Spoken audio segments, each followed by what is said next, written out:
Hürmetli vatandaşım, kelime muhakeme. Siz gördünüz yok orada Amerika Koşmuş Ştatlarına devlet iştakatı Mike Pompeo. Amerika'da turuşluk, cungu, matbuat xodimlari, muxbirlar ve başka xodimlarning 60% yoki 60 kishini qisqartirganligini. Ularni Amerikadan chiqib ketishga da'vat qiladiganligini yoki ixtiyoriy holda emas, da'vat qiladiganligini o'ttirib qo'ydi.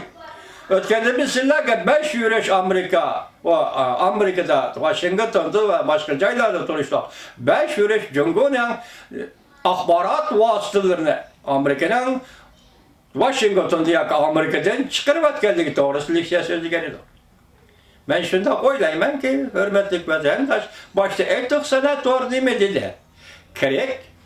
Senatör Kerek ne mi dedi vatandaşlarım? Senatör Kerek Scott dedi ki bu büyüyen Cumhuriyet Amerika oturup soğuk münasebetle vuruşu başlar. Meyli itiraf kılın, itiraf kılmak soğuk münasebetle vuruşu başlar. Demek soğuk münasebetle vuruşun başlanışından en belirli asası değil mi? En belirli şekilleri değil mi? Matbuat ideoloji esasıdır ki ilişir. Yani matbuat ideoloji esasıdır ki can.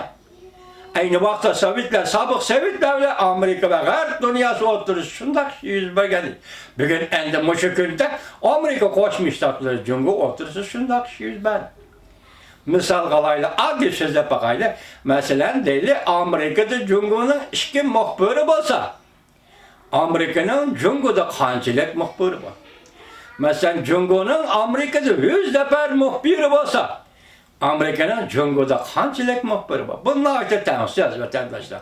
Amerikalılarda 2 nefer ya ki 10 nefer muhbir Beijing'de durgan olsa, Beijing'in yani Cumhuriyet'in 100-200 nefer muhbiri Amerika'da durdu.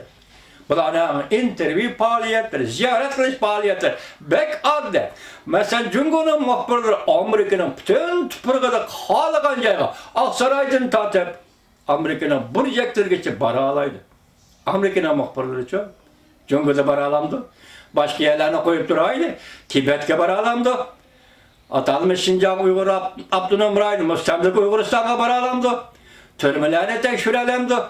Nezerbaycan tekşür alamdı. Eski muhbirlerin birliğe haber şu. Hukuk şu. Siz iki devlet məsləhətləşib hukuk dairesini muhbirlerin faaliyet edip barılan ziyaret kılgan hukuk dairesini belgelep bağlan buluşuz. Cumhuriyet efendiler size müşkünü Amerika'nın Beijing'de ve Cumhuriyet'de ziyaret kılavatkan yer olduruştu. Turaklaşkan muhbirlerin faaliyetlerini kayadan kayaya çektiler. Bu kadar Amerika Koşmuş Ştatları'nın devlet işlakatı olsun, devlet mahkemesi olsun. Bunun burun Amerika Devlet Meclisi de bu geplet alaya getirip oturup koyulgan idi. Ten dercilik almaştıraş. Sen 10 muhbir evetsen ben 10 muhbir evetimem. Sen 2 muhbir evetsen ben 2 muhbir evetimem. Lakin bu orulap getirilmedi. Bugün nöbet kelgen boz gerek. Hazır Amerika Koşmuş Ştatları'na Devlet Meclisi'nin uzun da bir sözle kilovatkan sözü şu idi.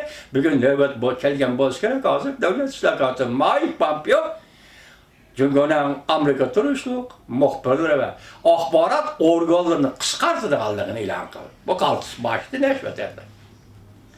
Mesela alayla hazır Amerika Koşmuş Ştatları gepten çoğunu kılmadı. Çünkü bu medeniyetlik devlet, ahlak, edeplik devlet, prensip ve kanunu himaye kıldığın devlet. Şuna esli elçişke tigişlik gepte eğitemedi. Ben başka devletlerden muhbirlerden çet elde nemiş kıldıqallıqıdan haberim yok. Ben şunun xat işini ben ki Cumhuriyet'in muhbirleri Amerika ve Garp dünyasında aval casusluk kalıdığan muhbirler.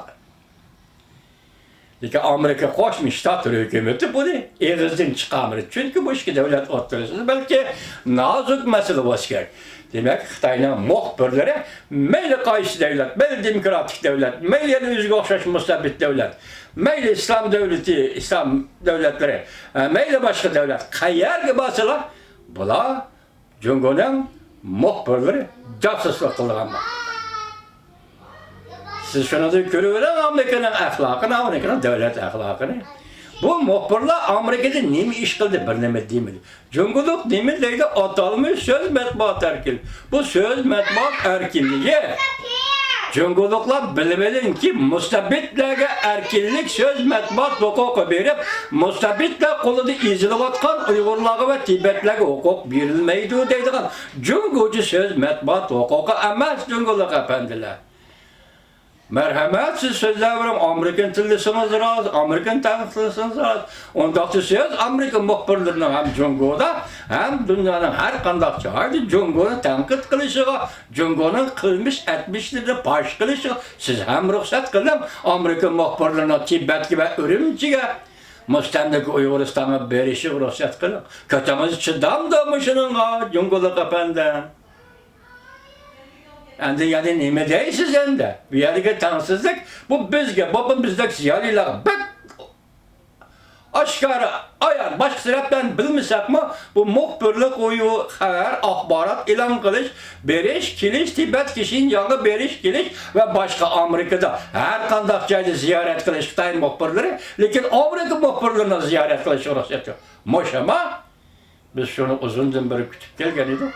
Bugün bu iş yetip geldi, hürmetli vatandaş. Bugün bu iş yetip geldi, senatör. Craig Scott neymi dedi? Koyup duraylı hemini atom yadro kuralları uğraşı diyenim koyup duraylı. Bugünkü uğraş ahbarat erkinlik için.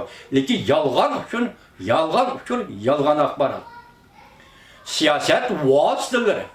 Yalgan siyaset vasıtaları. Moşada artık dünyada enip kilovatkan takdir bugün gündü bu soğuk münasebette uğraşıdı. İtiraf kılamsız, kılmamsız Cungo Amerika münasebeti nöbette soğuk münasebetle.